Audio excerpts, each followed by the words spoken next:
Alors bonsoir, très content de vous retrouver. Tout va bien? Ouais? Bon, ok. Alors, Bezrat Hashem, on va baser le shiur aujourd'hui, ce soir. Bonsoir. Bonsoir.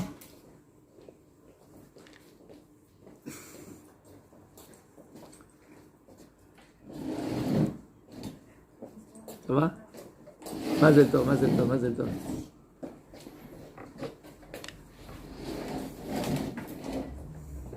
Alors, on va baser le shiur ce soir, Bezrat Hashem, sur une Mishnah dans Pirkei Avot, qui est à mon sens très très très importante.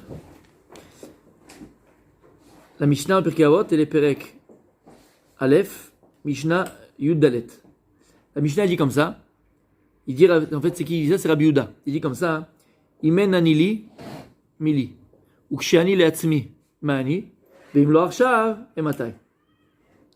Si on traduit, Imen anili, si je ne suis pas moi. Li, c'est plus pour moi. Imen ani li. Le lamed, c'est pour toujours. Donc, si je ne suis pas pour moi, il y a fait. Qui? Imen ani li, mili. Qui sera pour moi? D'accord? Qui sera pour moi? Après, Imen ani mili. Ukshiani latzmi, ma'ani.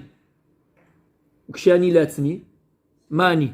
Je suis pour moi-même, qu'est-ce que je suis? Comment? Quand je suis moi-même. Maintenant que je suis moi-même, bien fait, qu'est-ce que je suis? Vim lo arshav, c'est facile. Et ma taille. Et si c'est pas maintenant, quand est-ce que ça sera? Alors on a l'impression que c'est un sujet de bac de philosophie. D'accord? Être ou ne pas être, là est la question. Qui suis-je? On voit que la Torah, Bémet, elle répond à toutes les questions. Et la différence entre la Torah et la philosophie, qui peut donner la différence entre la Torah et la philosophie? Ça vient d'Hachem. Comment? Ça vient d'Hachem. Émet. La philosophie, c'est des hommes, c'est vrai. C'est pas de l'abstrait. C'est-à-dire? C'est du concret. Il y a des règles, il y a des lois. Il y a fait. C'est-à-dire que la philosophie, c'est une belle pensée qui n'oblige en rien. Alors que la Torah, c'est une belle pensée où des fois, on n'y pense même pas, mais elle t'oblige. Dans tous les cas de figure. Il y a fait. Donc la Torah, faut pas la prendre pour une philosophie. Mais au contraire, c'est ni un mode de vie. La Torah, c'est la vie. Et si on veut savoir comment Bémet réussir son existence dans tous les domaines de la vie, avec sa personne, dans son couple, avec ses enfants, dans sa vie professionnelle, dans tous les domaines de la vie, parce que la Torah, c'est la vie, tout est écrit dans la Torah. Tout est écrit dans la Torah. Alors on va essayer de sortir Bezrat Hashem de cette Mishnah de Pirkei Avot quelque chose d'extraordinaire pour la vie. Il a écrit donc Imen anili mili. On va juste au début maintenant s'arrêter sur le début de cette phrase de la Mishnah. Imen anili mili. On a dit si je ne suis pas pour moi, mili, alors qui sera pour moi? Pour essayer de comprendre cette phrase, ça veut dire quoi? Si je ne suis pas pour moi, alors qui sera pour moi? Pour essayer de comprendre cette phrase dans son sens le plus profond, il faut d'abord essayer de définir c'est quoi Ani. Imen Ani Li. C'est quoi Ani? Mais encore. C'est quoi Ani? Moi. Ok, ouais, j'accepte. En français, c'est moi. C'est quoi Ani? C'est je. C'est quoi Ani? Yesh. C'est G. C'est quoi Ani? C'est aussi je suis. Mais ce qui est extraordinaire, c'est que Belashon HaKodesh, lorsque tu traduis le verbe être, c'est un seul mot, Ani. C'est pas je suis. En français, il y a deux temps. Il y a je et suis. C'est-à-dire qu'il peut être je, tu peux être suis. En français, il peut être un peu les deux. Belashon HaKodesh, Ani. Il y a un seul mot pour définir l'être. Il a fait, ça c'est la traduction. Et on va essayer de voir, c'est quoi Ani? Qu'est-ce qu'Akadosh Borou il a caché? Qu'est-ce que Dieu il a placé dans le Ani? Qu'est-ce que je suis en vérité? Qu'est-ce qu'on est tous au niveau général? Et chacun après, on va le comprendre au niveau personnel. Mais c'est quoi Ani? C'est quoi être dans la Torah? Qu'est-ce que la Torah, elle entend par Ani? Être, je suis, moi, c'est qui? C'est quoi? Pour comprendre ça, on va ramener, c'est écrit dans la Torah. La Torah nous dit, lorsque Akadosh Borou il a créé l'homme, avec un grand H, d'accord? Il y a écrit dans la Torah, Naase, au début il y a écrit non. Donc Bereshit bara Elokim, et après il y a écrit Betzelem Elokim bara oto. D'accord? Betzelem Elokim bara oto. Donc Dieu, il a créé l'homme, qu'on traduit dans le petit Robert, le gros Larousse. Comment ça écrit? C'est quoi Betselem Elohim Baraoto? À l'image d'Elohim, Baraoto, il l'a créé. Mais Dieu, il n'a pas d'image, il n'a pas de corps. Donc moi, tu veux dire que Dieu, il a créé Betselem Elohim. Bizarre. C'est quoi Elohim? C'est quoi Elohim? C'est quoi Elohim? Comment? Il a fait? Il n'y a pas de piège. Hein?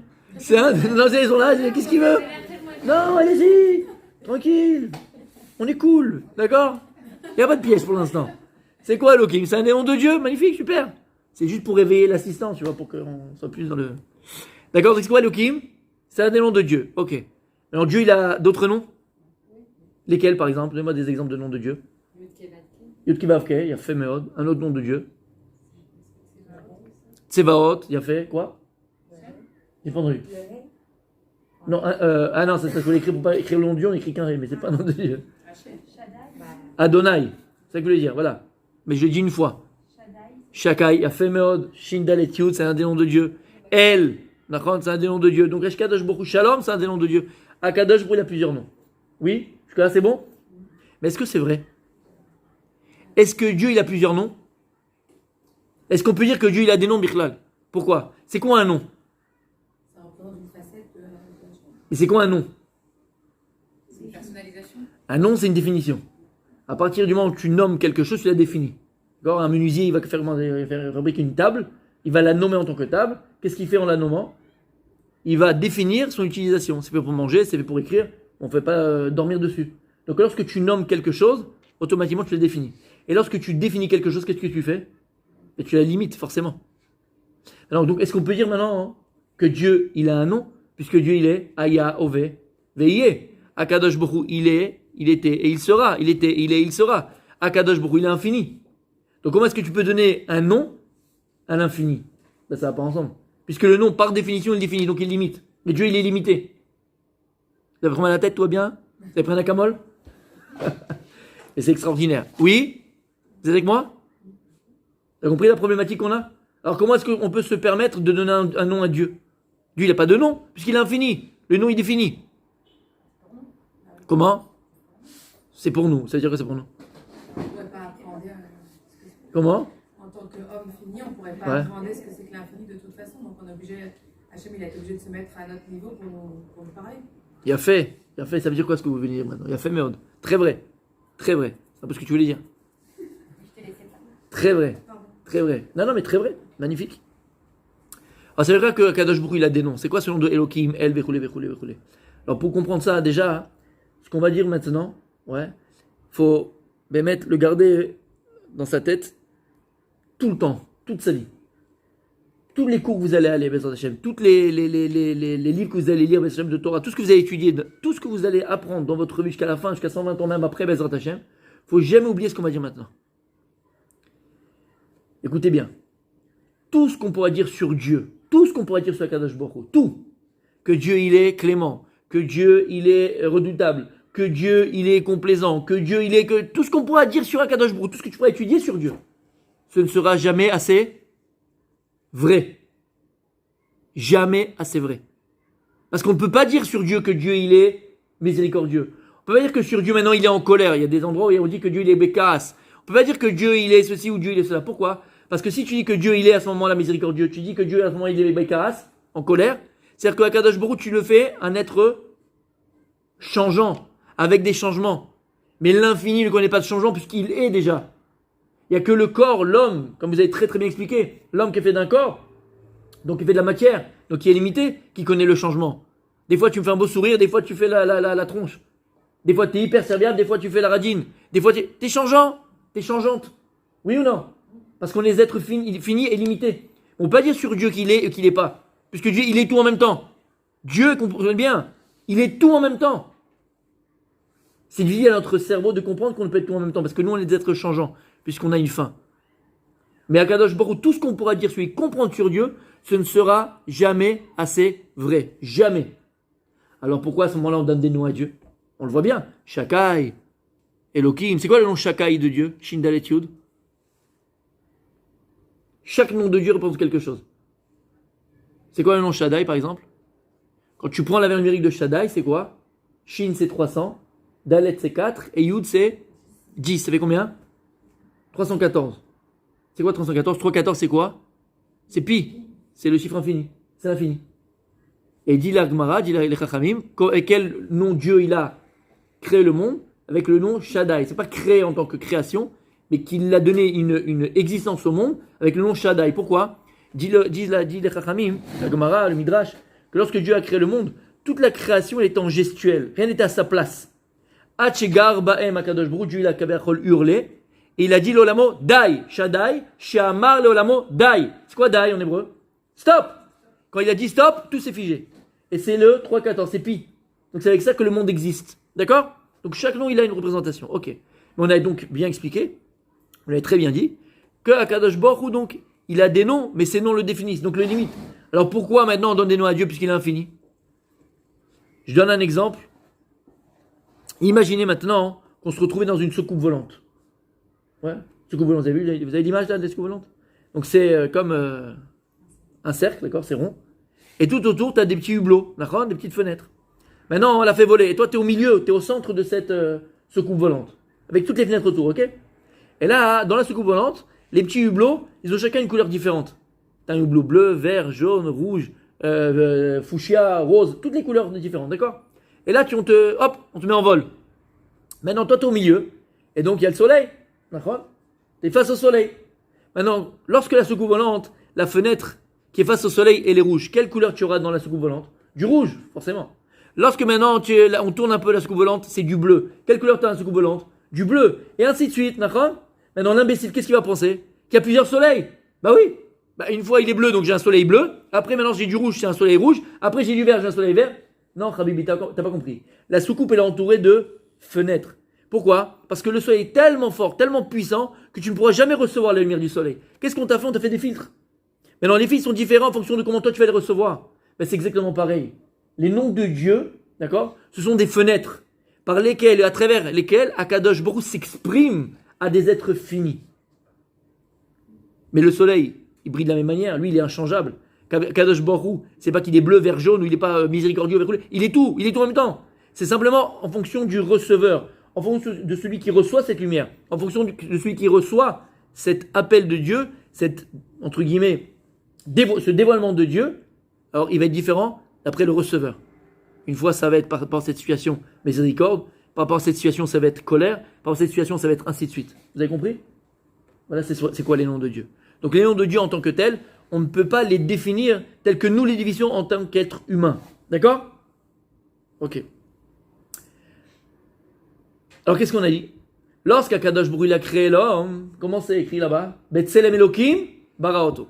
Dieu il a créé l'homme Betselem Elokim, à l'image d'Elokim. Donc Elokim, Elohim, c'est un des noms de Dieu. Que représente le nom Elokim?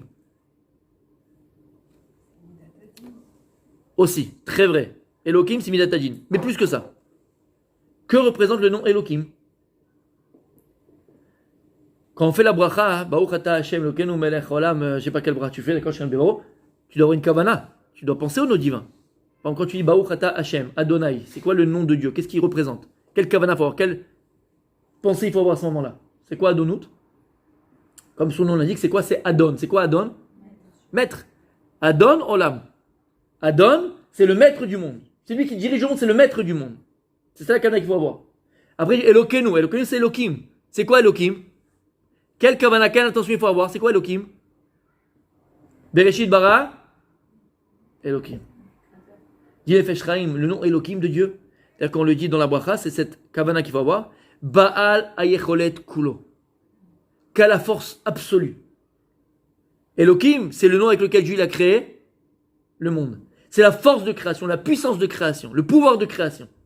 D'ailleurs, quand tu prends, vous connaissez ça, tout ça, lorsque tu prends la valeur numérique du mot Elokim, c'est la même valeur numérique de Hateva, la nature.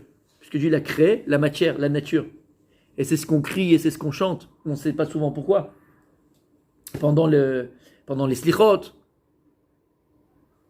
à Selatim Tchouva, à Yom Kippur, Adonai Hua Elohim, Adonai Hua Elohim. On dit Dieu, Yud Kevavke, c'est Elohim. T'avais un doute?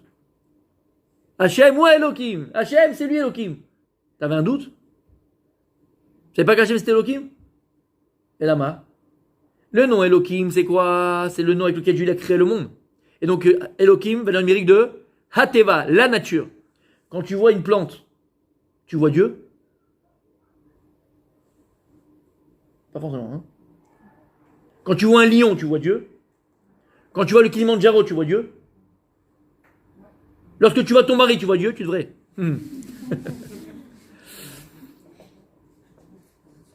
Lorsque tu vois la table, tu vois Dieu? Non, tu vois la table avec ses atomes, ses électrons, ses machins, ses biduchouettes. Pourquoi? Parce que toi, tu vois quoi? Matérialiste, que la nature. Hachem ou Elohim? En vérité, Yud Kevavke, c'est quoi le nom Yud? On n'a pas parlé du nom Yud Kevavke, donc on va comprendre. C'est quoi le Shem Yud Kevavke de Dieu? Yud He Vavke. C'est quoi ce nom-là? C'est ce qu'on appelle le Shem HaMeforash. Ça s'appelle le Shem HaMeforash? C'est le nom entier de Dieu. C'est le nom complet de Dieu. C'est le nom pour lequel Dieu, entre guillemets, a créé le monde. Parce que le but de la création, c'est dévoiler à sa création et donc sa créature son nom qui s'appelle Yud Kevavke.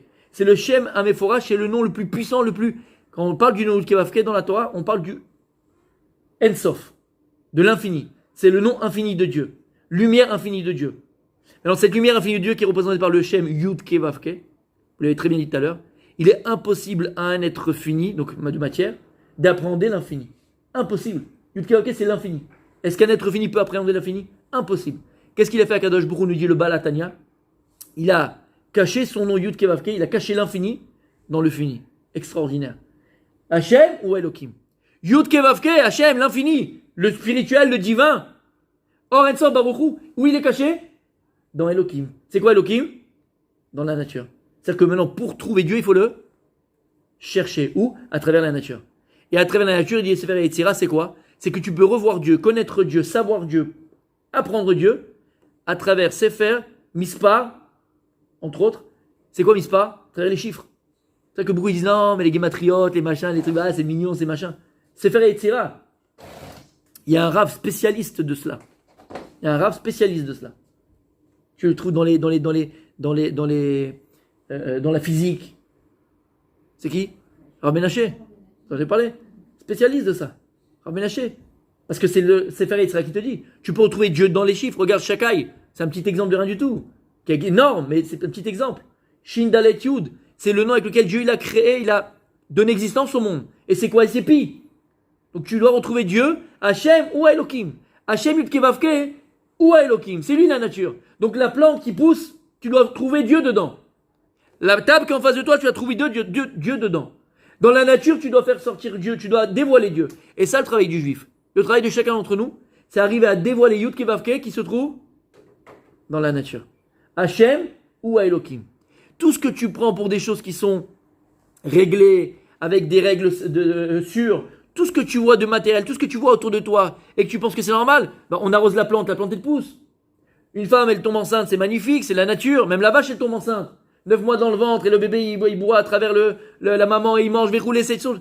Le miracle, on appelle ça le miracle, ils appellent ça le miracle de la vie. C'est un miracle de la vie, parce que c'est divin. C'est divin. Si tu penses, là maintenant, quand je vous parle, si on avait des machines, des machines pour voir tout ce qui se passe au niveau de mon cerveau quand je vous parle à ce moment-là, je dis c'est impossible. C'est trop parfait. Rien que pour bouger le petit doigt, tout ce qui se passe dans mon corps. Quand tu bouges ton petit doigt, tout ce qui se passe dans ton corps. C'est trop parfait. Cherche Dieu dans ton corps. Cherche Dieu dans ton effet. Cherche Dieu dans ton âme. Cherche Dieu dans tout ce qui t'entoure. Qui est Hachem ou à Elohim. À Kadosh Baruch Hu, c'est lui tout ça. C'est clair?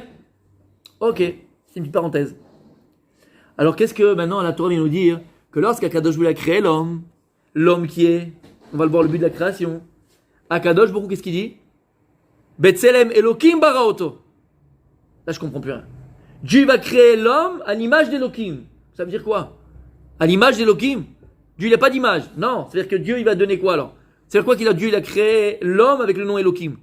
Betselem Elohim. Tselem Tziloum. C'est quoi Tziloum? C'est une photocopie. Je sais pas, moi, quand je me vois dans la glace, je vois pas Dieu. Hein.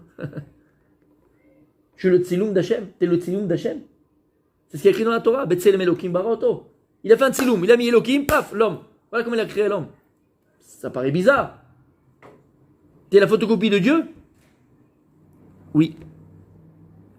Dit le Nefesh Hachem, écoutez bien, c'est extraordinaire. Betzelem Elohim baraoto. Quel est le but de la création? Pourquoi Dieu il a créé le monde? Pour qui Dieu a créé le monde? Pour lui? Dieu a créé le monde pour lui? Oui? Pourquoi non? Peut-être? Alors pourquoi Dieu a créé le monde? C'est pas pour lui. Badaï que c'est pas pour lui. Pourquoi? Puisqu'on a dit que Dieu, il est. Il ne devient pas, il est. D'accord? Il est déjà. Donc Akadosh Boko, il n'a pas de besoin, puisqu'il n'y a pas de manque. Nous, on fait les choses parce qu'on a des manques. Et on veut combler ces manques-là. Dieu lorsqu'il crée l'homme, il le crée avec des manques matériels et spirituels. C'est ce qui fait que tu as envie de vivre, ce qui fait que tu vis. Pour combler tes manques. Akadosh Boko, c'est pas un être manquant. Donc pourquoi Dieu il a créé le monde? Ben, il te dit pourquoi. Bereshit bara Elohim. C'est quoi Bereshit? Ça, c'est quand tu le traduis dans le Pentateuque. Au commencement, Dieu créa le ciel et la terre. C'est quoi Bereshit? Comment? À la tête. À la tête. Pas mal. Rashi. Qu'est-ce qu'il est Rashi? Premier Rashi de la Torah. Quand même. Non? Bereshit. Il dit Rashi, c'est pas un mot hébreu. Il dit Ba'atrala.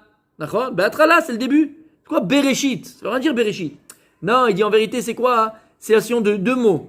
Bishvil Reshit. Bereshit, c'est Bishvil Reshit. Pour Reshit. Et il dit c'est quoi Reshit? Reshit, c'est la Torah, qui est appelée Reshit, qui est les prémices, et Israël, qui est appelé Reshit. Donc je lui ai dit dès le départ, voilà pourquoi le monde je l'ai créé. Moi, j'ai pas de besoin. J'ai créé la Torah pour la Torah, j'ai créé le monde pour la Torah et pour Israël. Donc pour qui Dieu a créé le monde? Pour toi. Dieu il a créé le monde pour l'homme. Et en plus que Dieu a créé le monde pour l'homme, Dieu il te dit la force qu'il a mis dans l'homme. Tu sais quelle force j'ai mis en toi? Betzelem Elohim baraoto. Dieu, lorsqu'il a créé l'homme, il l'a créé avec la force de Elohim. C'est quoi Elohim? La force de créer. Balech rolot kulo. Dit Nefesh Hachaim. Écoutez bien, dans Perek Gimel, ici je vous le dis à l'oral. C'est qui le Nefesh Hachaim? C'est El Chaim Bolojin. C'était l'élève du Gaon de Vilna. Il a écrit un livre extraordinaire qui s'appelle Nefesh Hachaim. Et là-bas, il explique tout ça. Et il dit, lorsque Dieu il vient dans la Torah et il exprime qu'il t'a créé Betzelem Elohim, il vient te donner le plus grand des poèmes, la plus grande marque d'amour. Pourquoi? Parce qu'il te dit la force qu'il a mis en toi. Je t'ai pas créé comme un robot. Je t'ai pas créé comme un malach, comme un ange. Je t'ai créé comme un homme avec un grand H. J'ai placé en toi la plus forte, la plus puissante force de création. Ma force qui est divine, Elohim, je l'ai placée en toi. Et de la même manière que lorsque j'ai créé le monde, je l'ai créé Betzelem Elohim, avec cette force. C'est quoi Elohim? C'est la force de pouvoir créer. Balei cholot kulo. J'ai placé en l'homme, en tous les hommes, en l'homme, la force de pouvoir créer. De pouvoir créer. Dieu nous a donné à chacun d'entre nous un pouvoir et une force divine. Vous entendez ce qu'on dit? Vous avez en vous une force divine de créer. Alors comment est-ce qu'on crée? Dit l'Agmara Maseret Makot, c'est le Maharsha. L'homme, avec sa pensée, avec sa parole, et avec ses actes, il crée. Lorsque tu penses, lorsque tu parles et lorsque tu agis, tu crées. Qu'est-ce que tu crées? Il y a écrit, vous avez entendu parler de Bilam? Ouais, Bilam, Balak. Lorsque Balak veut maudire, veut anéantir les plans d'Israël, entre guillemets, on ne voulait rien nous, et veut nous anéantir, il appelle Bilam pour maudire l'âme Israël, d'accord? Et vous vous rappelez comment ça s'est passé? Au début, donc il fait appeler à lui, et il dit, attendez, je vais dormir, Dieu il va venir en rêve, s'il me dit de venir, je peux venir, s'il me dit je peux pas venir, je peux pas venir. Dieu il dit, tu vas pas avec eux. Donc il se lève le matin, il dit, Dieu il m'a dit, je peux pas venir avec vous.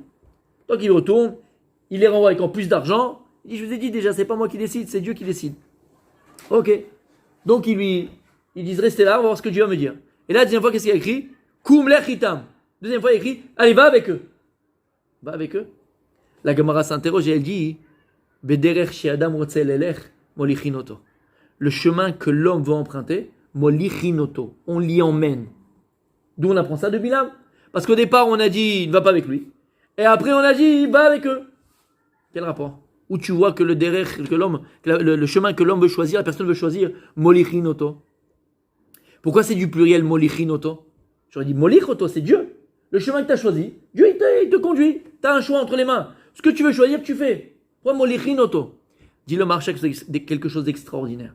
Akadosh Baruch Hu, lorsqu'il a créé l'homme, Betzelem Elohim, il t'a créé avec une force divine. C'est quoi le mot Elohim? C'est le nom de Dieu de la création. Dieu, il a créé avec le nom Elohim. C'est-à-dire qu'Akadosh Baruch Hu, il a placé en chacun d'entre nous le pouvoir de créer, la force de créer. Donc, comment tu crées? L'homme, il fait de 3 niveaux. Il est fait du Nefesh, du Ruach et de la Neshama. Nefesh, Ruach, Neshama. Le Nefesh, c'est quoi? C'est le corps, c'est le gouffre, c'est le corps. Le Ruach, c'est quoi? C'est le Dibour, c'est la parole. Quand tu parles, tu fais du vent. Et la Neshama, c'est quoi? Keneged, Amarshava, la pensée. Et l'homme, il fait de ces 3 choses-là. Le corps, donc l'action, la parole et la pensée. Qu'est-ce qu'il y a de plus grand en l'homme? Dans ces 3 niveaux de création de l'homme, qu'est-ce qu'il y a de plus grand en l'homme? La pensée? Pas l'acte? La parole? On en reparlera un autre jour, mais juste, comment? Donc c'est la Neshama, donc c'est la pensée. Il a fait? Oui, vous êtes tous d'accord? Qu'est-ce qu'il y a de plus grand en l'homme? L'acte. Précisément oui, on est juste sur nos actes. Aussi sur l'intention. Ouais, aussi sur l'intention. On te dit fais, après pense et après fais en ayant pensé. C'est-à-dire qu'on te demande quand même d'agir avant. C'est-à-dire qu'on te demande d'abord de faire la chose comme c'est demandé, même si tu n'as pas compris. Donc la pensée prime pas. Vu qu'on te demande de faire les choses, même si tu les as pas comprises. Après, réfléchis quand même parce qu'on ne fait pas la chose bêtement. Et après, tu l'as fait en ayant compris, c'est encore plus beau. Mais la première chose qu'on te demande, c'est de faire. Bien fait. L'action. Alors, très vrai. Au niveau maintenant de l'ordonnance de Dieu, ce qui est le plus important, c'est l'acte, au niveau de l'ordonnance. Mais la question que j'ai posée, c'était qu'est-ce qu'il y a de plus grand en l'homme? C'est de faire de la pensée. Le plus grand en l'homme, c'est la pensée. Pourquoi? C'est la marshava. D'abord, c'est Keneged Neshama, puisqu'elle est parallèle à la Neshama. D'accord? Et c'est quoi la Neshama? C'est Chelek Elohim Imal. C'est une partie divine. Et si c'est une partie divine, c'est que la Neshama, elle est infinie. Le corps, il limite. Tu ne peux pas être à 2 endroits différents au même moment. C'est impossible. Ton corps te limite. Donc tu es limité dans l'action. Après, il y a la parole, on en parle un jour. C'est pas le cours de maintenant, mais c'est juste pour qu'on comprenne. Et après, on a la marche, on a la pensée. La pensée, elle vient de la Neshama. Pourquoi? Parce que regarde, à l'inverse d'un acte, un acte, tu peux accomplir là où tu es. Une pensée, c'est comme la Neshama, elle est infinie. Tu peux maintenant être là en cours, mais en vérité, tu es dans ta cuisine, ou tu es au travail, ou tu n'es pas là du tout.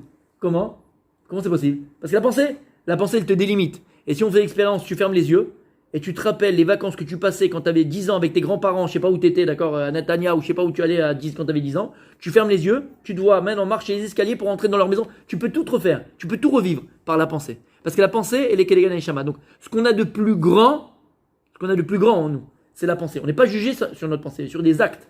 Mais ce qu'il y a de plus grand en nous, c'est la pensée. C'est pour ça la chose la plus importante à travailler, c'est d'abord la pensée. Parce qu'en réalité, on a tous compris que les actes, c'est simplement le résultat d'une volonté, donc d'une pensée. Donc si en vérité tu arrives à travailler tes pensées, forcément, tu arrangeras tes actes. Le rabbi disait, pense bien, tu feras bien. Entre autres, exactement. Entre autres. Mais je parle même de la pensée par rapport à l'acte. C'est-à-dire que l'acte, c'est le résultat d'une pensée. Puisqu'une pensée, c'est une volonté. Donc à partir du moment où tu veux quelque chose, où tu penses à quelque chose, plus tu vas travailler ta pensée, plus tu vas travailler tes volontés, plus en vérité le résultat automatiquement de ton acte il sera positif comme ta pensée positive. C'est clair? Je ferme la parenthèse. On revient à nos moutons. D'accord? C'est bon? Ok. Donc il dit comme ça le marcha extraordinaire. Beder Shem Rotzeler Molichinoto. On a posé la question, pourquoi Molichinoto au pluriel? Molichoto c'est Dieu. Il dit non. On a pensé à de Bilham. La première fois lorsque Bilham il voulait partir maudire, on lui a dit non, c'est Akadosh Baruch Hu qui l'a dit non. Mais la deuxième fois, qui c'est qui lui a dit alors pas? Qui lui a dit alors vas-y, lève-toi? C'est pas Dieu. C'est qui? C'est qui? C'est une Molichinoto? Et a fait. C'est quoi ces malachim là? C'est quoi ces anges là entre guillemets? Ceux qu'il a créé avec sa pensée. Et il dit le Maharsha Kadosh. L'homme crée avec sa pensée. Qu'est-ce que tu crées? Des malachim. Tu crées des anges. Tu crées des choses avec ta pensée. Et c'est ces mêmes anges là que tu crées par ta pensée qui vont t'amener à accomplir, qui vont t'amener à faire, qui vont t'amener à agir, qui vont t'amener à devenir dans le bien ou dans le moins bien. Tu crées avec ta parole. Tu crées avec tes actes. Un acte, c'est facile à comprendre. Les actes que tu accomplis, tu es responsable. Tu crées des choses. Tu viens, tu fais, tu crées une maison, tu crées une table, tu fais un machin, tu crées des choses. Tu crées un makom, tu vas, tu mets, tu places, tu fais une synagogue, tu places les tables, tu places les chaises, tu fais des actes, tu fais des mitzvot. Tu crées par la parole. On en a parlé, je crois, la semaine dernière. Non, on en a parlé. C'est ici, c'est pas ici? Hein? On avait parlé, Nachon, avec la parole. Ouais. Tu crées avec la parole. Ah bah oui, on avait parlé. Lorsque tu crois en quelqu'un, par exemple, et t'es méoded auto. Comment on dit modèle en français? Tu l'encourages. T'encourages un enfant. T'encourages une personne qui est dans le désespoir, dans la tristesse, dans la difficulté, connaît une passe un petit peu difficile. Et toi, t'es là, et tu la reboostes, et tu lui parles. Tu crées. Et tu crées par la pensée. Betzelem Elohim, Baraoto. Akadosh Baruch Hu, lorsqu'il a créé l'homme avec le nom Elohim. Pour t'apprendre une chose extraordinaire. C'est quoi Annie déjà? Qu'est-ce qu'on est? Qu'est-ce que je suis? C'est le titre du cours que j'avais mis. L'homme, il est, avec un grand H, l'homme, il est divin. Divin. Tu as en toi une force atomique. Tu as en toi une force divine. Et de la même manière que la force divine, puisqu'il est divin, il est spirituel, donc il est infini, la force que Dieu il a mis en toi, il est infini. Tu peux infiniment être et devenir. Infiniment être et devenir. Rien ne peut arrêter ta volonté, si ce n'est, comme dira Dessler, ton manque d'ambition, ton manque de volonté, ou parfois,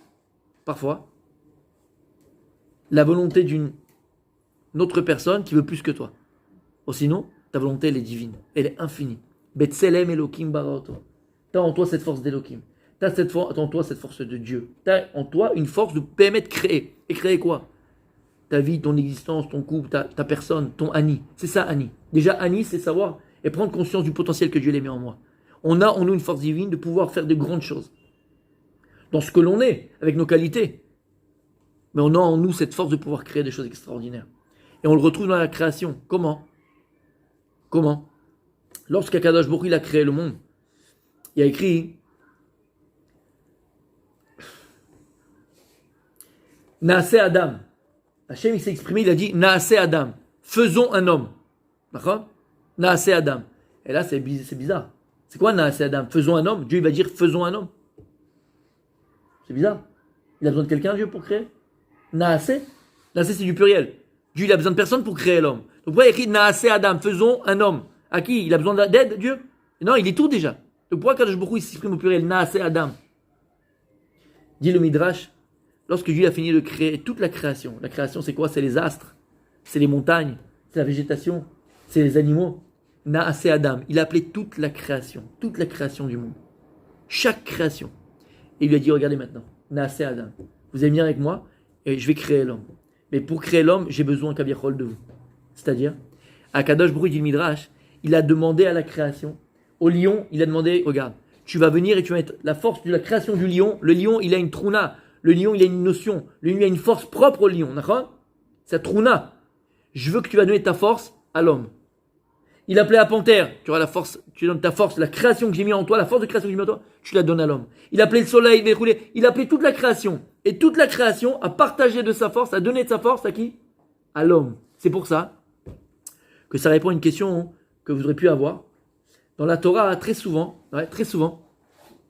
on compare le Ham Israël à des animaux. Vous avez jamais remarqué? Les tribus. Comment il s'appelle? Binyamin. Zeev, c'est un loup. Dan, c'est un serpent. Yosef, c'est un shor. C'est un taureau. Magnifique. Super. C'est joli. C'est joli. On compare le Ham Israël à des animaux. Lorsqu'il y a écrit la première halakha dans le Shulchan Aruch, Yashkim Adam Baboker, on doit se lever. Kahari, lève-toi comme un lion. Tilkaber Kahari. Et Tiekal Kanesher, soit léger comme l'aigle. Soit Az Kanamer. Soit Az. Et de la force comme la panthère. Ratzkatzvi, court comme le cerf. C'est bizarre, non? On peut dire soit Zari, soit zélé, comme Avraham Avinu, lorsqu'il a fait la Kedat Israël, il était zélé. Non? Soit fort comme Yaakov, on le voit dans la parasha de la semaine. Il y avait la pierre là dans le BR, il a enlevé la pierre, il a pu faire boire à tout le monde. Donc on ne peut pas donner l'exemple d'hommes humains. Non, on donne des exemples d'animaux. C'est bizarre. Lorsque Paro il dit aux sages-femmes de tuer les garçons juifs, qu'est-ce qu'il leur dit? Vous allez voir, si c'est une fille, un garçon, vous tuez le garçon. Quand elles reviennent, parce qu'ils n'ont pas tué les garçons, les bébés, d'accord?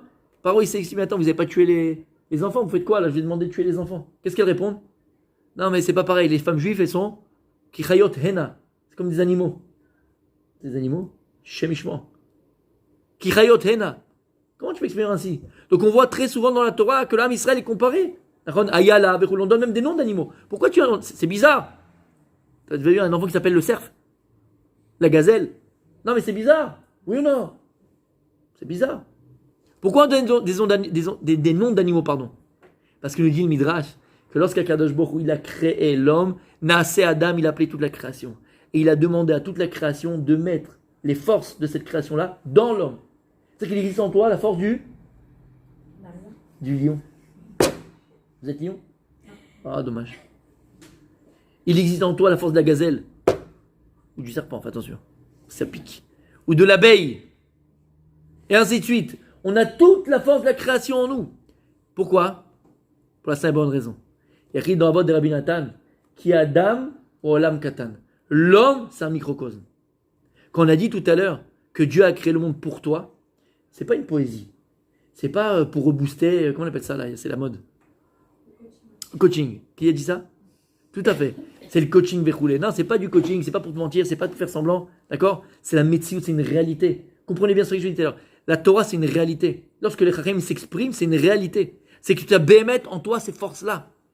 Tu as la force du lion, tu as la force de la panthère, tu as la force d'être légère, des fois sois légère, comme l'aigle, d'accord? Tu as ces forces-là en toi. Et lorsqu'on te dit qu'Akadosh Baruch Hu, il a créé le monde pour toi, Dieu, il a créé le monde pour toi, pour l'homme. Un seul homme, pour toi, individuellement. C'est pour ça que lorsque Dieu, il a créé le monde, il a écrit dans la boîte des Rabbi Nathan, tout ce que Dieu, il a créé dans le monde, il l'a créé dans l'homme. L'homme, c'est un microcosme. Et je l'ai ramené ici, c'est extraordinaire, c'est magnifique. Vous allez demander à vos enfants comme ça, je dirais, donnez-moi la comparaison entre ce que Dieu a créé dans le monde et il a créé dans l'homme. Regardez ce qu'il a écrit. Avot des Rabbi Nathan. C'est quoi Avot des Rabbi Nathan? Vous avez déjà entendu parler? Oui, non? Avot des Rabbi Nathan, c'est le Maxime des Pères de Rabbi Nathan. Il y a le Maxime des Pères, le Pirkei Avot qu'on connaît. Et Rabbi Nathan, c'est qui Rabbi Nathan? Voilà, non, pas lui du tout. Non. Rabbi Nathan, c'est au temps de la Gemara il y a 2000 ans, ça aurait pu. Mais c'est au temps de la Gemara il y a 2000 ans, c'est au temps de la... il s'appelait Rabbi Nathan. Et lui-même, il a composé un Maxime des Pères, mais qui est beaucoup plus détaillé, avec plein de scoops à l'intérieur. Des scoops que tu n'as jamais vu nulle part. Extraordinaire. Et dans le Perek Lamed Aleph, il dit comme ça. Afkar akadosh bohu. Yeshimo agadol mevoach l'olam olamei olamim. Bechormato bitvunato bara et kol olam kulo. Donc Dieu, il a créé le monde avec sa intelligence divine. Ubaret Hashem et Haaretz. Et Yonim et Tartonim. Dieu, il a créé tous les mondes et le monde, le ciel et la terre et tous les mondes en haut et les mondes en bas. Veyatzar be'adam kol ma shebara be'olamo. Il a créé dans l'homme tout ce qu'il a créé dans le monde. C'est-à-dire que l'homme, c'est mamash, un microcosme. Et regardez ce qu'il dit. Bara chorshim ba'olam. On va faire un jeu. Il a créé les forêts dans le monde, il a créé les forêts dans l'homme. C'est quoi les forêts de l'homme? Dieu, il a créé les forêts dans le monde. Les forêts? Dieu, il a créé les forêts dans l'homme. C'est quoi les forêts de l'homme? Oui. Un peu d'imagination. Moi, j'aurais dit, mais j'ai peut-être les cheveux. Les cheveux, il a fait. Alors, je le dis parce que c'est voilà. Bara chorshim ba'olam, bara chorshim ba'adam. Zesarot shel adam, c'est les cheveux de l'homme. Et bon, je le répète, mais j'ai jamais pris le temps de le faire. Mais si on s'arrêtait vraiment sur ce passage extraordinaire, on verrait même le véritable parallèle par exemple, entre les forêts et les cheveux. Je pense qu'on pourrait trouver des trucs extraordinaires pour les chauves, pour les faire repousser. Et je ne rigole pas, d'accord? Il y a vraiment un parallèle sincère, vraiment. C'est une réalité. C'est une réalité. Pas besoin d'aller en Turquie. Bon, bref. Bara chaya ba'olam. Bara chaya ba'adam. Alors attention, ça c'est facile, mais c'est facile. Alors, je vous connais. Il a créé un animal, comment on appelle ça? Ra. Féroce. Féroce? Ouais. Un animal féroce dans le monde, un animal féroce dans l'homme. C'est pas le mari. Je t'attendais, celle-là. C'est quoi l'animal féroce que Dieu a créé dans le... Il y a des animaux féroces, non, dans le monde? Pareil, du lion, du machin, c'est féroce. Qu'est-ce qu'il a créé? Non.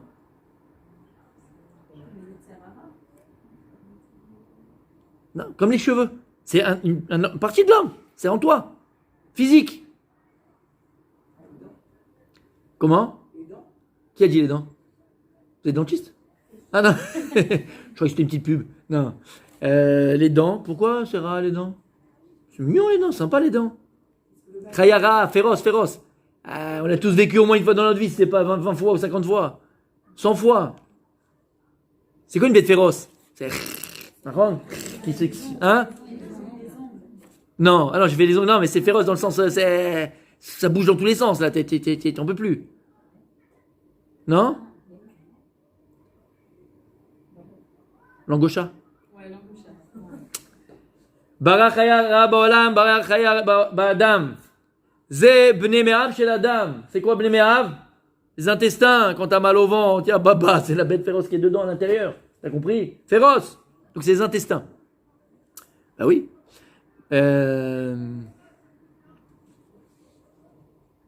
Bara reach ba'olam. Dieu il a créé le reach. C'est quoi le reach? Bara reach ba'adam. C'est facile. C'est le nez. Zechotmo shel adam. Chama ba'olam, chama ba'adam. Dieu il a créé le soleil. Il y a aussi le soleil dans l'homme. Ça aurait pu. C'est pas mal, mais non. C'est quoi le soleil de l'homme? Toi mon soleil. Pas mal. C'est presque ça.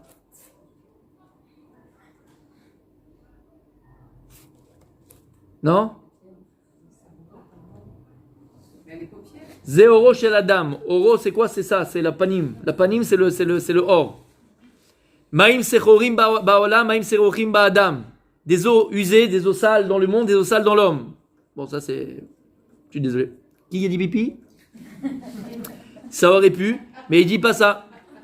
Non, ça aurait pu, hein. Moi aussi j'aurais dit ça. Il dit non. Zoï memay chotmo chez la dame. C'est le nez qui coule. C'est le nez quand il coule. Ouais, Arnina, on a dit. Arnina. Ah, elle est belle celle-là. Maïm elohim ba'olam, maïm elohim ba'adam.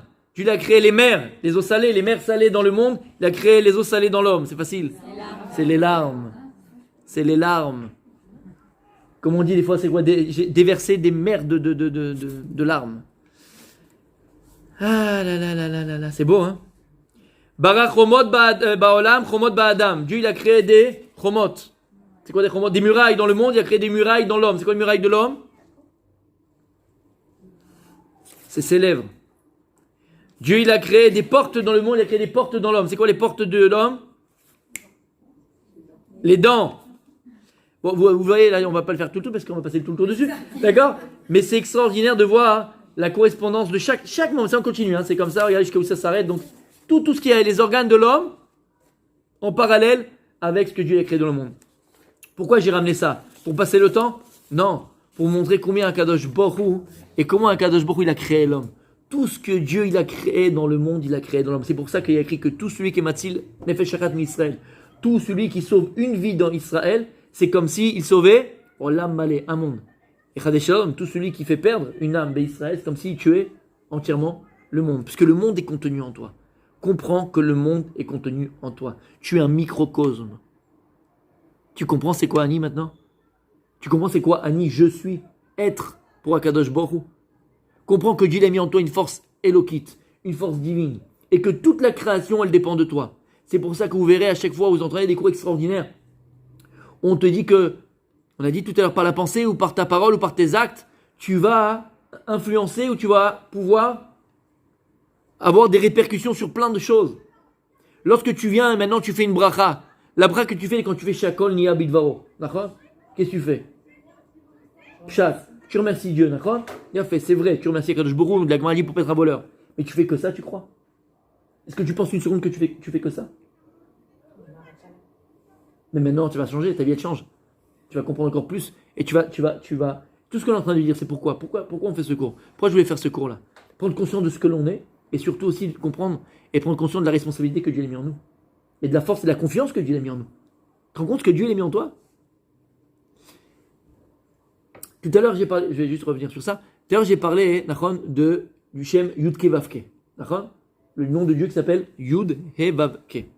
C'est quoi on a dit ce Shem Yud Ke Vav Ke? Comment on l'appelle? Shem Meforach. C'est quoi le Shem Meforach? Je t'ai expliqué. C'est le nom infini de Dieu. C'est le nom qui est la base de toute création. Non, c'est quoi ce nom Yud Ke Vav Ke? On l'a dit. Yud Ke Vav Ke, c'est le nom infini de Dieu. Et puisque la volonté de Dieu, c'est de créer un être unique, mais qui est fait de matière, donc qui est fini, qui est limité. Donc Akadosh Baruch, pour dévoiler son nom, pour faire connaître son nom, pour savoir son nom, donc pour se dévoiler, il va être kaviachol obligé de filtrer son nom. Mais c'est quoi le nom de Dieu? On a dit Yud Ke Vav Ke. On l'appelle Or En Sof Baruch Hu. C'est une lumière infinie. On a dit on est être fini, limité. Donc il est impossible un être fini et limité, d'apprendre des limités. Donc qu'est-ce qu'il fait à Kadosh Baruch Hu? Vous avez déjà entendu parler des sphirotes? Des sphères? Oui? Des sphères? Non? Oui ou non? Ouais? J'explique? Les sphères. C'est quoi les sphères? Les sphirotes, quand on parle des sphirotes, c'est un terme kabbalistique, mais qu'on va comprendre pour nous dans le pshat, parce que c'est très compliqué aussi, non? Nous, on va comprendre pour nous. C'est quoi les 10 sphirotes? Il y en a 10. C'est quoi la plus haute? C'est Keter. Keter, quand tu écris Keter, Keter c'est la couronne. C'est le plus haut. Qu'est-ce qu'il y a là-bas que Dieu? Alors au-dessus de Keter, c'est Yud Kevavke, le nom infini de Dieu, d'accord? Qui est la base de toute création. Maintenant, on a dit que ce nom infini de Dieu, il est impossible à être fini d'appréhender l'infini. Donc qu'est-ce qu'il fait à Kadosh Baruch Hu? Il va rétracter Kaviachol, diminuer sa lumière, pour que nous puissions avoir une appréhension de lui, une compréhension de lui, d'accord? Une adaptation, Kaviachol, de lui. Et Dieu va utiliser des filtres. Comme les Avdi ici ont fait une expérience atomique. Vous savez comment ils font les expériences atomiques? Ils se mettent à 10 km et ils mettent des lunettes de protection. Pourquoi? Parce que l'énergie dégagée par la bombe atomique est tellement grande qu'on peut devenir aveugle. Puisque l'œil humain n'est pas capable de supporter l'énergie dégagée par la bombe atomique. Mais Kaviachol, c'est exactement pareil avec Kadosh Baruch Hu. Kaviachol, c'est l'infini. C'est une bombe atomique infinie. L'énergie de Dieu est impossible à l'être humain de le voir. Le Rinadam Bacha écrit dans la Torah, l'homme ne peut pas me voir et vivre. Donc qu'est-ce qu'il fait à Kadosh Baruch Hu? Kaviachol, il va utiliser des filtres, des lunettes de soleil. Ces lunettes de soleil, ces filtres, ce qu'on appelle les sphirotes, les sphères. Il y en a 10. Il y a 10 sphères qui représentent des mondes et des midot. La première, c'est quoi on a dit? C'est Keter, c'est la plus haute, c'est là où se trouve Dieu, il n'y a que Dieu là-bas. Après, on a Chochma. Après, on a Bina. Après, on a Chesed, c'est Abraham. Chochma, c'est qui? C'est Yaakov. Bina, c'est qui? C'est Rachel. Chochma, c'est le masculin. Bina, c'est le féminin. Après, on a quoi? On a Chesed. Chesed, c'est qui? C'est Abraham. Gvura, c'est qui? C'est Yitzhak. C'est Gvura. Après Gvura, on a quoi? On a Tiferet. Tiferet, c'est Yaakov. Après Tiferet, on a Netzach, c'est Moshe Rabbeinu. Après, on a Hod, c'est Aaron. C'est les 7 invités qu'on a sous la souka. D'accord? Après, on a Yesod, c'est Yosef. Et après, on a le dernier, c'est quoi? Malchut. Malchut, c'est David Amelech. C'est le dernier qui va distribuer à ce monde-là la dernière luminosité, Kaviachol, volonté de Dieu. C'est clair jusque-là? Donc, combien on a de sphères? Combien on a de mondes? 10. C'est quoi la plus haute? Keter. Dit Rabbi Nachman de Breslev quelque chose d'extraordinaire. Lorsque tu veux comprendre la définition profonde d'un mot, regarde la première lettre de ce nom-là. D'accord? De ce mot-là. C'est pareil, entre parenthèses, dans le nom personnel. C'est-à-dire que la première lettre de ton nom, comment vous appelez en hébreu? Ilana. Mais la première lettre de votre nom, qui est le Aleph, ouais, en fait, c'est lui qui définit votre personnalité le plus de votre nom. Tous les autres lettres aussi, hein, ils ont un sens. Mais la première lettre d'un mot, que ce soit un mot commun ou un nom, c'est ce qui définit le mot. D'accord? Donc si Keter, qui veut dire la plus grande sphère, la première, ça commence par un kaf, pose la question à Rabbi Nachman, pourquoi? Ça doit définir le mot, d'accord? Ça définit le mot. Pourquoi Keter, c'est un kaf? Kaf, c'est quoi la valeur numérique de combien? 20. 20. Vous savez pourquoi? Pourquoi Keter, c'est 20? Écoutez bien. On a dit que le nom entier de Dieu, c'est quoi? C'est Yud Kevavke, et c'est l'infini de Dieu. Mais dans ce nom de Dieu, infini, c'est lumière divine de Dieu. En réalité, c'est Retson Hashem, c'est la volonté de Dieu. Il est impossible à nous de l'apercevoir telle qu'elle est. Donc, qu'est-ce qu'il fait Dieu? Il va utiliser des sphères, 10 sphirotes, pour filtrer sa lumière, sa volonté. C'est clair jusque-là? Jusqu'à Malchut, la 10e, après la donner à nous, à l'homme. À travers quoi? Les lettres de la Torah. On en parlera, c'est un cours financement. Mais, une fois que nous, maintenant, on a récupéré cette lumière de Dieu, dans l'être de la Torah, qu'est-ce qu'on en fait? Qu'est-ce qu'on en fait? C'est la Torah qu'on a, la Torah qui est écrite. Et c'est quoi la Torah qui est écrite? C'est les lois. Ça veut dire, écoutez bien, lorsqu'on accomplit la Torah, on fait Torah au mitzvot, on étudie la Torah, on fait des bonnes actions, on fait ce que Dieu nous demande de faire. En vérité, qu'est-ce qu'on fait? Écoutez bien. Tous les 10 mondes que Dieu il a créés, tous ces mondes-là, ils doivent exister. Il leur faut tous une source d'existence. Nous ici, pour exister, tu manges du pain, tu bois de l'eau, tu manges, c'est ça qui fait exister. Mais le monde n'existe pas seulement par la matière, il existe surtout par le spirituel. Mais tous les olamot doivent exister. Grâce à qui ils existent? Lorsque sur terre, on reçoit cette lumière de Dieu, et on accomplit la bonté de Dieu, à travers la Torah, les mitzvot, qu'est-ce qu'on fait? On ramène cette lumière à sa source, à Keter. Et lorsque la lumière de Dieu qui était sur terre, par notre Torah et nos mitzvot, nos bonnes pensées, nos bonnes paroles, nos bonnes actions, elle est ramenée à sa source en traversant tous les mondes. Tous les mondes sont nourris par notre Torah. Tous les mondes sont nourris par notre Torah. Et elle revient à Keter. Donc quand tu as 10, quand elle revient, quand elle part, quand elle arrive, quand elle nous est donnée. Et quand il y a 10, parce qu'elle revient à sa source, ça fait combien 20. C'est vrai que Keter, qui est la plus haute, ça commence par un kaf. C'est quoi kaf? C'est 20. C'est une fois 10 quand elle descend, on la reçoit. Et une deuxième fois 10 quand on la redonne. On la redistribue. Ça m'attend. Et il dit que tous les mondes supérieurs, qui sont au-dessus de nous, le monde des malachim, les Safé Kodesh, tous les mondes que Dieu a créés, ne sont nourris que par quoi? Ton Sheakol ni Abidvaro. C'est pas simplement que tu viens et tu dis Sheakol ni Abidvaro, tu as dit merci Hachem. Ça, c'est badaï. Tu nourris des mondes. Tu nourris des mondes. Et le premier monde que tu nourris, tu sais, c'est lequel? C'est ce monde-là, ce monde-ci. L'impact d'un acte, l'impact d'une parole, l'impact d'une pensée, toutes les parachutes de Bereshit, ce n'est que ça. L'impact de ce que l'on fait, l'impact de nos actes, l'impact de nos pensées. On donne un exemple. Lorsque l'âme Israël sort d'Égypte, derrière eux, des Égyptiens. Devant eux, la mer. C'est foutu. On est cuit. C'est foutu. Et là, miracle. Qu'est-ce qui se passe? La mer, elle s'ouvre, d'accord? Qu'est-ce qu'il y a écrit? On le dit dans le Hallel. Ra'ayam vayanos. Ra'ayam vayanos. Elle a vu la mer et elle a Yanos. Elle s'est sauvée. Qu'est-ce qu'elle a vu? Ra'ata Arono shel Yosef. Elle a vu le Aaron. Elle a vu comment on appelle le Aaron? Le cercueil de Yosef Hatzadik. Elle a vu le cercueil de Yosef, elle a fui. Ils disent les Chachamim. Ra'a ayam vayanos. La mère, elle a vu le cercueil de Yosef, elle a fui. Mida keneged mida. La même manière que lui, lorsque la femme de Potiphar elle est venue pour le séduire, le faire tomber, il a écrit vayanos Yosef. Yosef, il a fui. Alors après, lorsque ses enfants, ils allaient être dans le pétrin devant la mer, mida keneged mida. La même manière que toi, Yosef Hatzadik, tu as été capable de surmonter la nature, surmonter le naturel, parce qu'un gosse de 17 ans ou de 20 ans ou de 30 ans, beau gosse, où on te raconte dans le Midrash que lorsqu'il passait dans les chars, comme ça, dans les rues d'Égypte, d'Alexandrie, Alexandra, d'accord? Quand il passait là-bas, les femmes qui étaient à la fenêtre, qui faisaient des salades, elles se coupaient le doigt tellement qu'il était beau, ils faisaient plus attention. Il n'y a pas eu plus beau que Yosef Hatzadik. C'était une beauté, Yosef Hatzadik. Les femmes, elles étaient folles. Elles se coupaient les doigts, les Égyptiennes. 30 ans, jeté par tes frères, t'es le roi d'Égypte. Pour moins que ça, les gens y fautent. Et lui qui est là-bas tout seul, il va pas aller. Non. Il a réussi à surmonter l'impossible, surmonter la teva, surmonter la nature de l'homme. Alors de la même manière que toi, tu as réussi à surmonter ta nature, alors la mer, normalement, elle est horizontale. Tu n'as jamais une mer qui est verticale et qui s'ouvre en deux. Tu as déjà vu ça, toi? Non.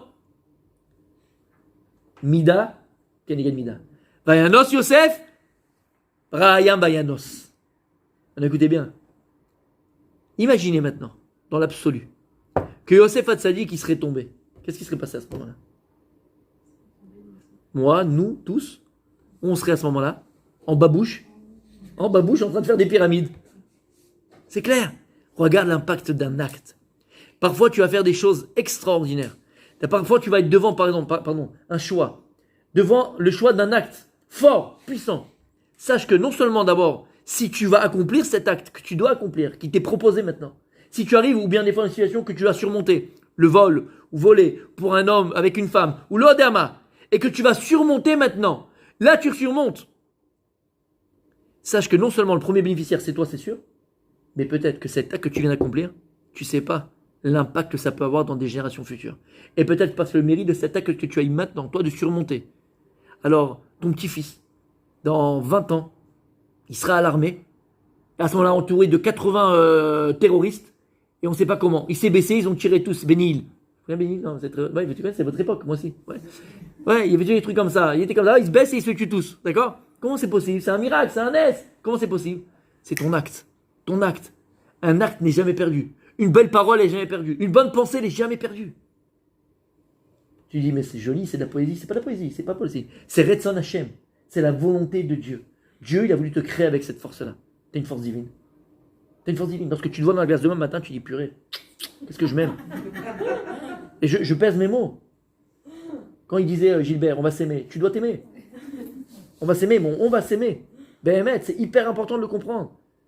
Le comprendre parce que c'est toute la grandeur de Dieu. Quand tu prends conscience de ce que tu es, en vérité, qu'est-ce que tu fais? Tu grandis Dieu. Parce que c'est Dieu qui t'a créé comme ça. Toi, tu n'as aucune force intrinsèque à toi-même. Ça, il faut le comprendre. Mais c'est Dieu qui t'a créé comme ça. Donc non seulement tu glorifies Dieu en prenant conscience de ce que tu es, mais le plus important, aux yeux de Dieu, c'est que tu prends conscience de ton potentiel. Et tu vas commencer à pouvoir te réaliser, t'épanouir, devenir, réaliser de grandes choses. Il y a écrit dans Vod Derminatan quelque chose d'extraordinaire. Lorsque Dieu il a créé l'homme, comment Dieu il a créé la vache, Mechila? Non. Comment Dieu il a créé la vache? Dans la création. Comment? Qui a dit avec la parole? Dieu il a nommé vache, elle s'est créée la vache. Comment Dieu il a créé l'arbre? Il a nommé l'arbre, c'est d'accord. Les Avdil. Comment Dieu il crée les anges? Hein? Comment Dieu il crée les anges? Comment Dieu il crée les anges? Il les nomme. En un instant.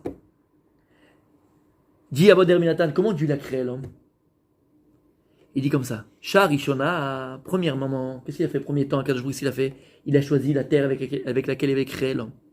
Deuxième temps, Akadosh Baruch Hu, il a dessiné l'homme sur la terre. Troisième moment, Akadosh Baruch Hu, il a relié ses membres. Quatrième moment, Akadosh Baruch Hu, il a sorti de la terre.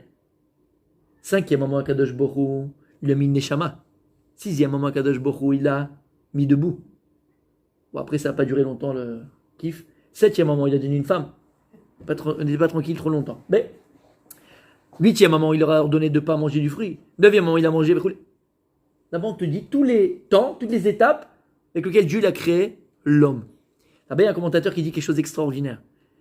Quand tu vois toute la création, comment Dieu a créé la création, on l'a dit, avec la parole. La vache, vache. Petit porc, petit porc. Arbre, arbre. Ça écrit tout de suite. Sans évolution. Lorsque Dieu il a créé les malachim l'avdil, lorsque Dieu il crée les anges, comment il crée les anges? Il le nomme, sans évolution. La seule création, la seule créature que Dieu il l'a créée par étape, par évolution, c'est qui? C'est l'homme. Et il dit là-bas, hein, regarde comment Kadosh Baruch Hu il t'a créé.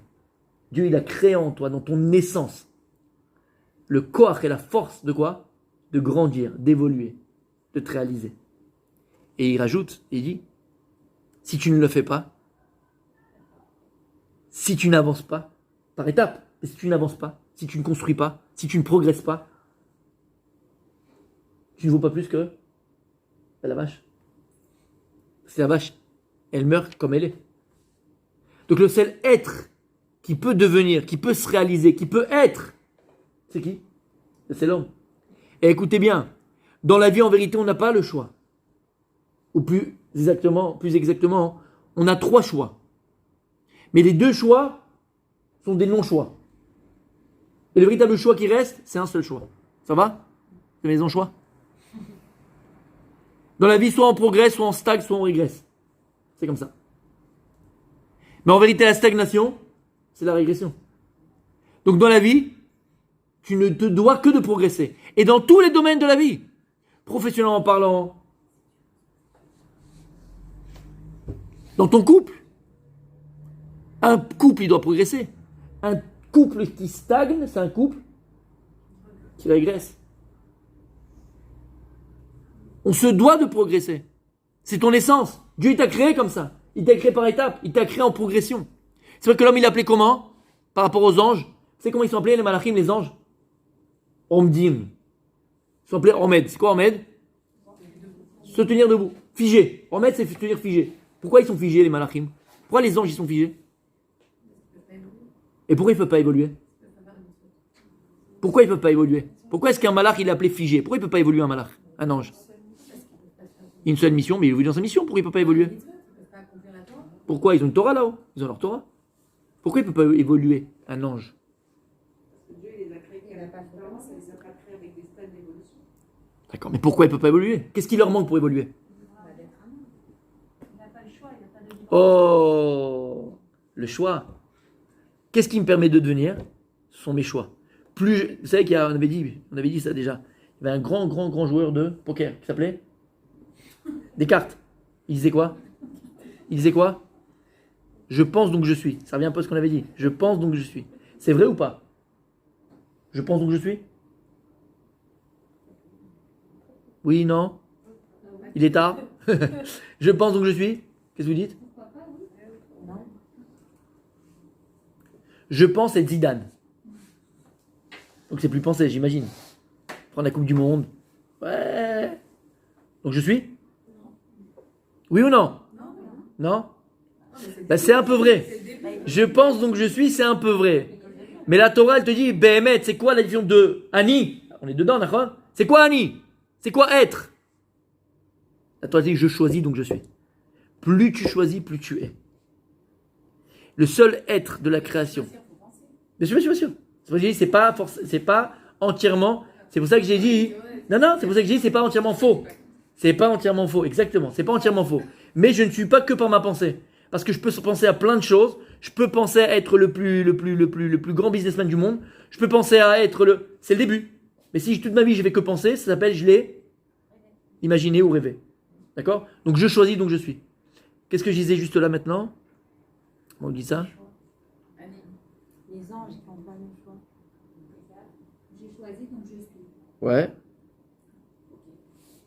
Pourquoi un ange ne peut pas évoluer? Pourquoi les anges, ils évoluent? Oui, donc il a fait mal, merci là. Donc on a dit, le seul moyen d'être, de devenir et de se réaliser, il a été donné à l'homme.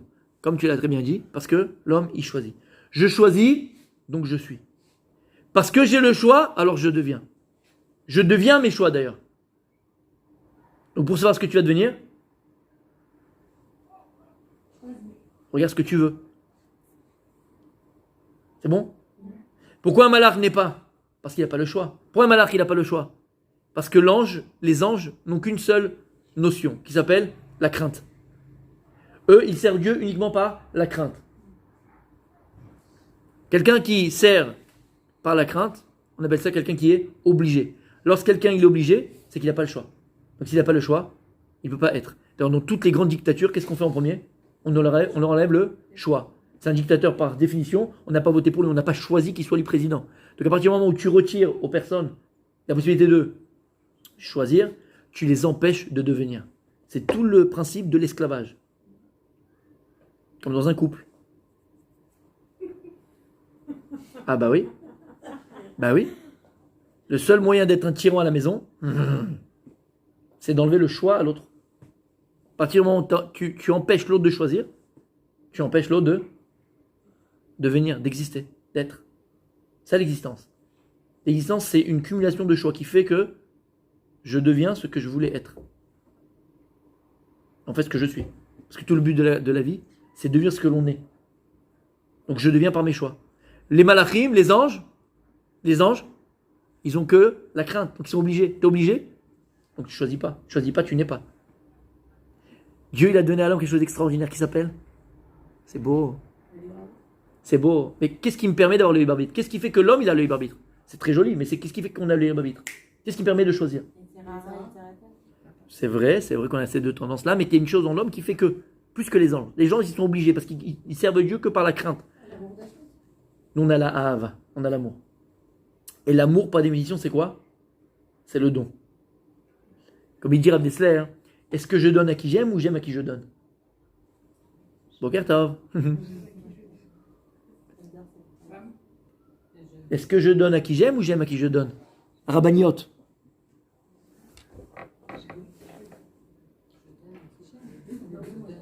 Je donne à qui j'aime.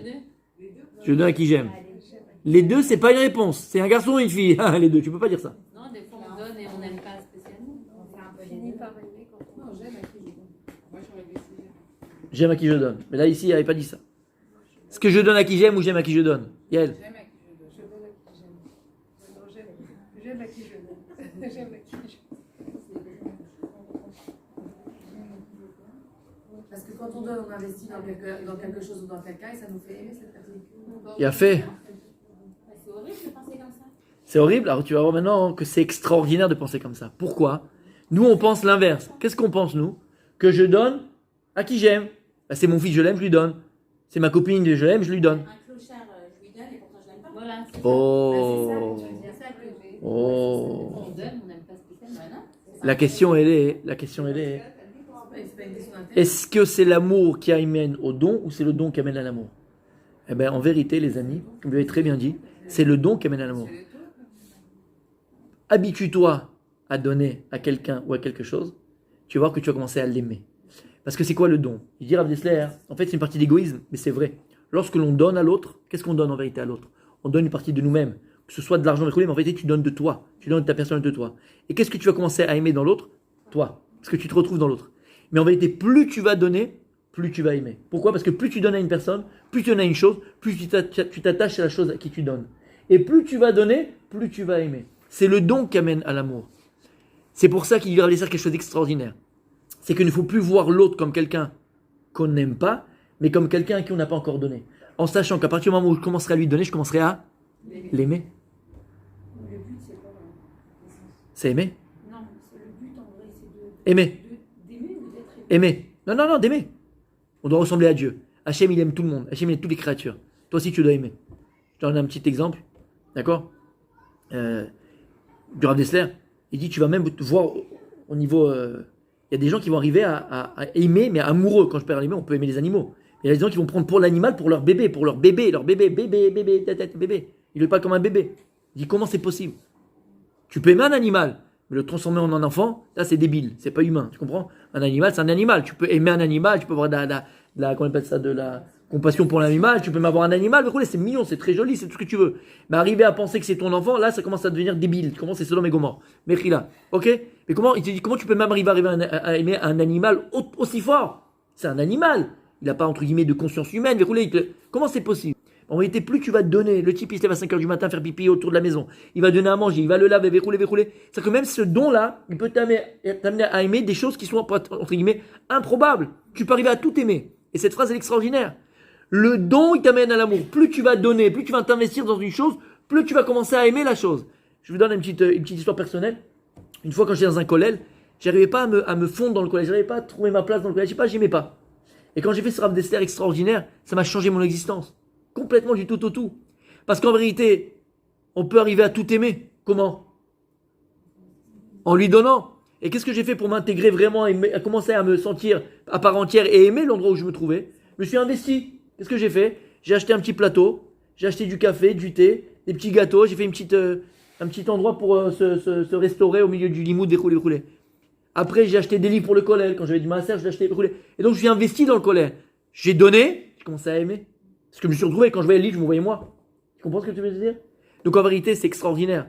Qu'est-ce qui permet à l'homme d'avoir le choix? C'est parce qu'on a la possibilité d'aimer. Et comment on a la possibilité de donner? Parce qu'on a la possibilité de donner. Un ange, il ne peut pas donner. Il est programmé, c'est un robot.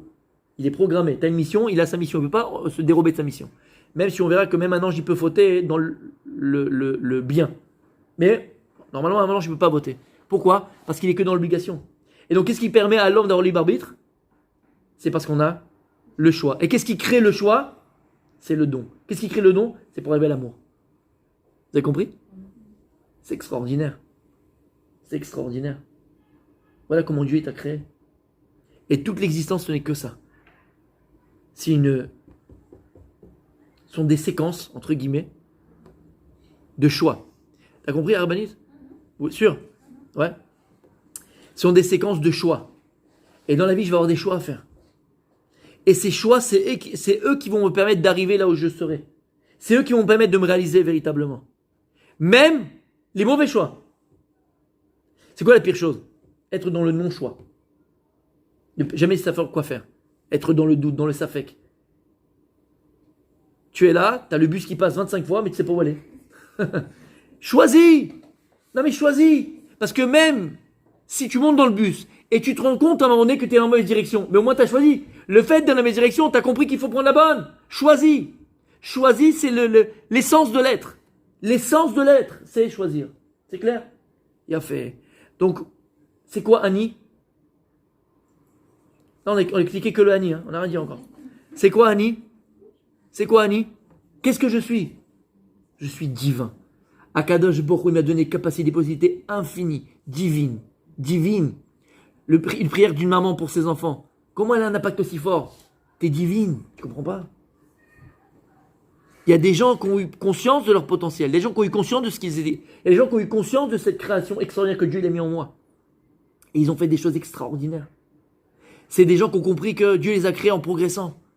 On se doit de progresser. Comme j'ai dit tout à l'heure, dans le couple. Un couple qui ne progresse pas dans son intimité. Un couple qui ne progresse pas dans son amour, donc dans son don, dans sa compassion, dans sa fusion, et qui reste toujours le même, ben alors c'est vrai qu'il régresse. Problème Shombaïd, ça marche pas, ça va pas, on se comprend plus, on s'appelle plus, on se même plus, on se voit plus. C'est la problématique. Un couple, il doit progresser. Dans ma vie, je dois progresser. Dans tous les domaines de l'existence, on doit progresser. Par nos choix. Comprenez? Et comme je viens de dire, il y a des gens qui ont eu conscience de cela, ils ont fait des choses extraordinaires. Vous connaissez le Dafayomi? J'en ai parlé, je crois, une fois. Ouais? C'est quoi le Dafayomi? C'est mondial, d'accord? C'est que aujourd'hui tu vas au Zimbabwe, je pèse mes mots, hein. Tu vas au Kenya, au Zimbabwe, au Côte d'Ivoire, sur des rues. Tu vas en Australie, tu vas en Indonésie, tu vas en Inde, où tu veux. Même si toi tu fais, le Dafayomi, tu ne rates pas. Il y a des cours de Dafayomi dans tout le monde, mondial. Dans tous les bêtes rabat, il y a un Dafayomi, dans les machines, partout il y a un Dafayomi. Vous savez comment il a commencé le Dafayomi? Comment il a commencé? Comment c'est venu? Et on finit le chasse en 7 ans. C'est extraordinaire. Tout l'armée Israël, comment c'est possible? Comment il a commencé? Vous savez comment il a commencé? Il y a un rave, à Lublin, une petite ville là-bas de Lituanie, là-bas, je ne sais pas où il était. Il voyait que les gens qui travaillaient, ils étudiaient pas comme il fallait, ils étaient trop au travail. Après la tchila, il a parlé à 3 personnes. Vous voulez pas étudier avec moi tous les jours un dab de Gemara? Pourquoi pas? C'est bon, on travaille toute la journée, on n'est pas là, on fait pas, ta.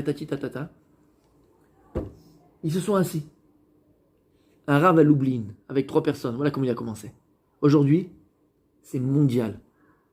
C'est mondial. Si on a conscience de la capacité, des capacités qu'on avait, si on avait conscience de la responsabilité qu'on avait, si on avait conscience du imoun, comment on dit imoun? De la confiance que Dieu a en nous, et de la force que Dieu a mis en nous, on serait capable de faire des choses extraordinaires. Rien ne devrait nous arrêter. Parce qu'en réalité, rien ne peut nous arrêter, puisque cette volonté est divine, quand c'est dans le bon, dans le bien. Il y a des gens qui ont été capables de faire de grandes choses, parce qu'ils ont cru en ce qu'ils étaient. Ils ont cru en ce potentiel. Et je reviens encore sur ça. On n'a pas le choix de progresser dans la vie. On se doit de progresser dans notre façon de penser. On se doit de progresser dans notre façon de parler. On se doit de progresser dans notre façon d'agir. C'est vrai que j'ai commencé tout à l'heure. J'ai dit, est-ce que la Torah c'est une philosophie? Vous avez très bien dit. La Torah c'est une philosophie? Non, la Torah c'est pas une philosophie. Parce que la philosophie c'est ce qu'il disait le Rambam. Le Rambam, qui était un grand penseur, il disait qu'il n'a jamais eu quelqu'un de plus intelligent que Aristote. Jamais vu quelqu'un de plus intelligent qu'Aristote. Et c'est qui Aristote? On a tous été à l'école. Qu'est-ce qu'il disait Aristote? Faites ce que j'ai dit et pas ce que je fais. Ces Talmidim, ces élèves, ils l'ont trouvé dans les bars, dans les pubs de Grèce, avec des vaches, avec des d'accord, chémichement. Il dit, oh, maître, tu nous parles de l'univers, de la homme, etc. Et après, tu te permets de faire des choses comme ça. Il dit, faites ce que je dis, pas ce que je fais. La philosophie, c'est une très belle pensée. Mais entre la pensée et l'acte, c'est 2 mondes différents. C'est un peu, j'ai dit à la bar mitzvah. La reine de Esav. Il y avait Saïd Bepiv. Sa tête, elle a été coupée. Esav, il avait une très belle pensée de Torah. C'était un tueur en Torah. Il avait le look, hein. Ça dit Mirage. Il avait les péotes, le machin, le Schreimer, il avait ce que tu veux. Tu voyais pas la différence entre lui et Yaakov. Mais entre ce qu'il connaissait de Torah, son savoir de Torah, sa connaissance, pas savoir, sa connaissance de Torah, est-ce qu'il accomplissait? C'était de monde. Il n'accomplissait pas ce qu'il connaissait, donc il ne le savait pas. Savoir, comme on a dit plus une fois, c'est quoi savoir? C'est agir en fonction de mes connaissances. Quand tu agis en fonction de tes connaissances, c'est que tu le sais.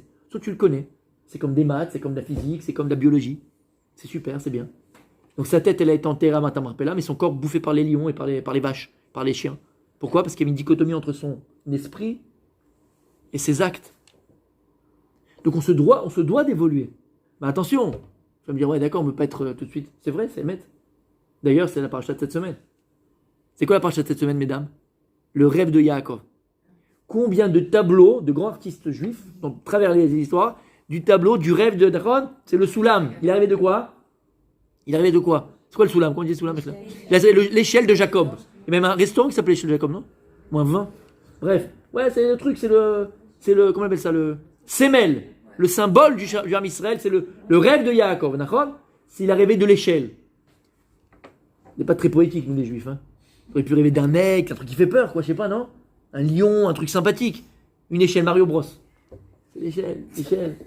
Non, ça fait pas, ça tape pas, quoi. Au niveau publicitaire, on n'est pas très fort. C'est vrai que ça ne donne pas trop envie.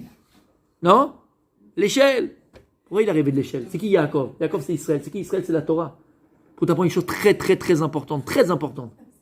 C'est que pour grandir, pour évoluer, pour progresser, il y a des échelons. Si tu vois quelqu'un que tout d'un coup il est en haut de l'échelle, Wahad il va tomber tout de suite. Obligatoirement, c'est impossible. Tu ne peux pas être tout d'un coup en haut. Si tu es en haut, forcément il faut que tu... Doucement, doucement les échelons. Mais il faut les monter les échelons, il faut progresser. Vous comprenez ce que je dis? Il faut progresser. La Torah, c'est pas une philosophie. C'est pas une pensée extraordinaire. Waouh, c'est magnifique. C'est vrai que c'est magnifique. C'est vrai que c'est beau. C'est vrai que c'est magnifique. Alors c'est vrai que chacun a son rythme, comme une échelle. Ok, on base en échelon. Mais il faut que tu évolues. Si moi, hier, je faisais pas les brachot, par exemple, mais j'ai appris qu'il fallait faire les brachot, je commence à faire chacun Yabit Varo, j'apprends. Ok, j'évolue. Je peux pas devenir tout de suite, bah ça, badaï, léat, on avance. On avance, on évolue. La stagnation n'existe pas. Dieu, il a créé comme ça l'homme. L'homme, c'est le plus grand évo. Ah, on invente un nom. Évoluteur, évolutionnaire, je sais pas moi, comment on dit? Évolutif, merci. Il existe en plus ce nom. Le plus grand évolutif, d'accord, de la création. On se doit de progresser. Et encore une fois, si on ne progresse pas, ça régresse. Il n'y a pas de chokhma. Il faut évoluer. D'accord?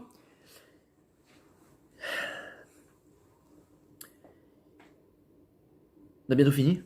Mais on n'a pas fini le cours. Mais on le refera en 2 fois, d'accord? Pour terminer, on n'est que dans le Hani, on n'a pas encore dit. Donc on a compris c'est quoi Hani? Vous avez compris c'est quoi Hani? Ouais, vous avez compris ce potentiel extraordinaire que Dieu a mis en vous? Vous êtes divine. Pas shoot, vous êtes divine.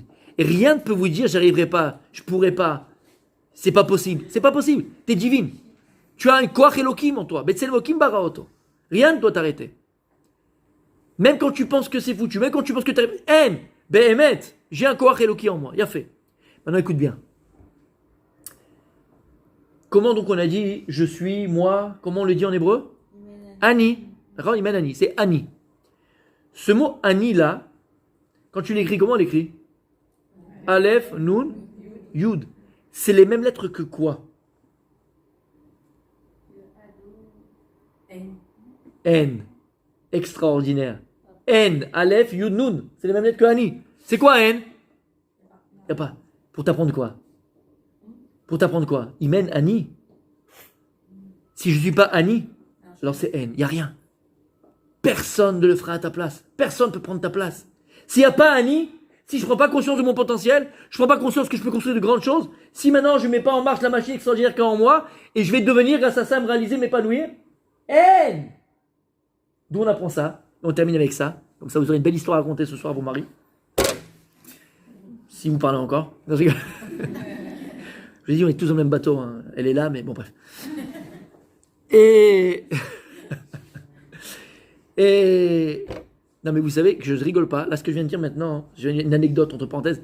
Une fois, comme ça, je faisais aussi un cours bref. Et dans le cours que je parlais, c'est un cours sur les couples. Et à un moment donné, je disais dans le cours, et c'est réel ce que je dis, c'est pas une blague. Et je disais que de toute façon, il ne faut pas croire que. On croit tous qu'on a nos problèmes à nous, et puis l'autre qu'en face de moi, il n'a pas ces problèmes-là. Et encore plus quand on a un rab ou quelqu'un, on dit lui, il n'y a rien, c'est normal de rouler. Sachez que problème de Shambaït, chez tout le monde.